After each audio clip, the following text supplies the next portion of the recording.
Hello friends, എൻ്റെ terrace plant എന്ന ചാനലിലേക്ക് എല്ലാവർക്കും സ്വാഗതം. ഇത് ഞാൻ വളർത്തിയെടുത്തിരിക്കുന്ന മണി പ്ലാന്റും സിൽവർ പോത്തോസും ഉണ്ട്. Satin silver പോത്തോസാണ്.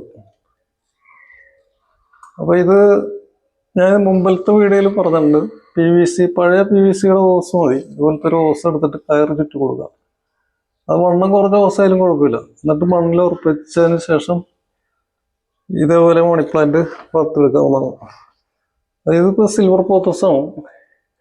ഇതിൻ്റെ ഈ വേരുള്ള ഭാഗം നിങ്ങൾ മണ്ണിൽ ഇറക്കി വെച്ച് കൊടുക്കണം. ഈ വേരുള്ള ഭാഗം അങ്ങനെ രണ്ടും ഇങ്ങനെ കുത്തിക്കൊടുത്ത്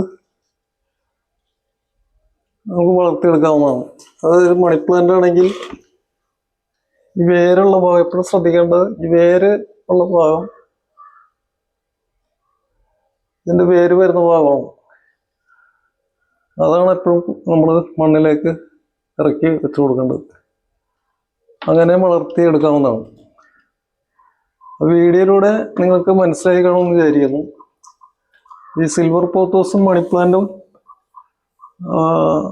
വളർത്തിയെടുക്കേണ്ട ഒരു മെത്തേഡാണ് ഞാൻ വീഡിയോയിലൂടെ നിങ്ങളുമായിട്ട് പങ്കുവച്ചത്. എൻ്റെ അനുഭവങ്ങളാണ് നിങ്ങളുമായിട്ട് എൻ്റെ ഓരോ വീഡിയോകളിലും ഞാൻ ഷെയർ ചെയ്യുന്നത്. അപ്പോൾ ആ വീഡിയോയിലൂടെ നിങ്ങൾക്ക് ഒരുപാട് കാര്യങ്ങൾ പഠിക്കാനുണ്ട്.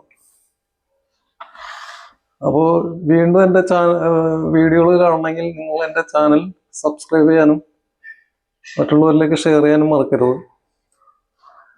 അപ്പോൾ ഇന്നത്തെ വീഡിയോ ഇത്രയേ ഉള്ളൂ. ഇനി അടുത്തൊരു വീഡിയോ ആയിട്ട് നിങ്ങളുടെ മുമ്പിൽ വീണ്ടും വരുന്നതാണ്. ബൈ.